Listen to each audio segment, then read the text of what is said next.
Mataas ang pagpapahalaga ng lokal na pamahalaan ng Santa Maria sa partisipasyon at halaga ng mga kabataan sa pagpapaunlad sa bayan.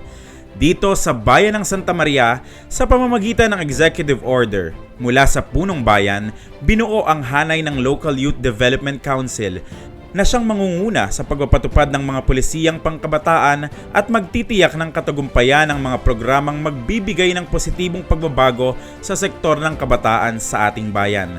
Regular na nagpupulong ang konseho upang masiguro ang implementasyon ng mga programa, proyekto at aktibidad para sa tuloy-tuloy na kaunlaran ng mga kabataan. At patuloy din ang trainings and seminars na dinadaluhan ng mga miyembro ng LYDC para sa higit pang ikagaganda ng paglilingkod nito.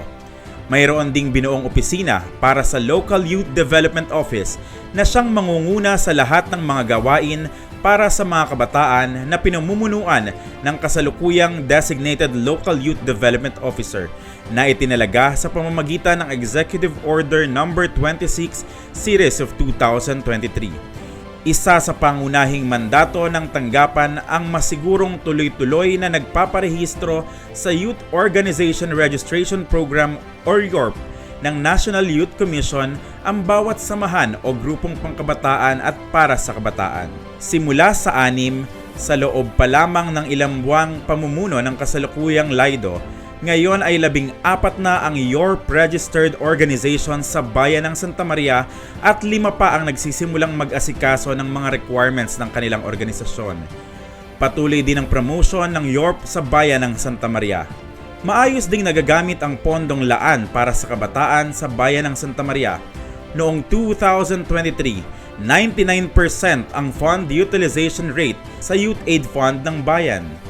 Nagsasagawa din ng mga trainings and seminars ang tanggapan alinsunod sa Republic Act 10742 na nagsasaad na isa sa tungkulin ng LIDO ang makapagsagawa ng mandatory and continuing training para sa mga sangguniang kabataan officials at mga miyembro ng Local Youth Development Council. Isa din sa tungkulin ng LYDO ang makapagbigay ng paggabay sa pagbubuo ng Local Youth Development Plan.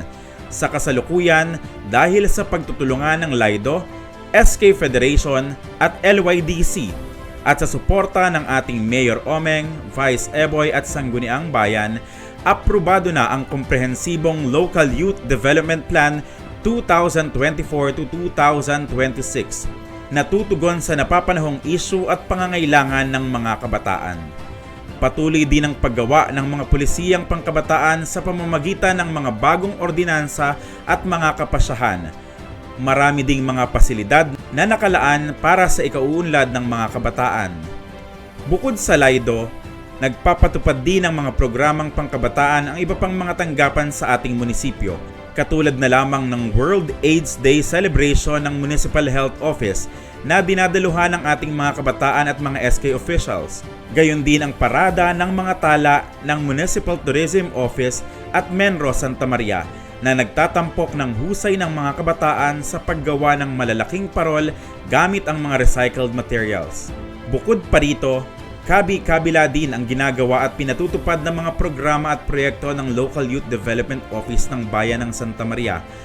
Dahil ito sa buong suporta ng administrasyon ni Mayor Omeng Ramos at ng ating mga lokal na opisyales.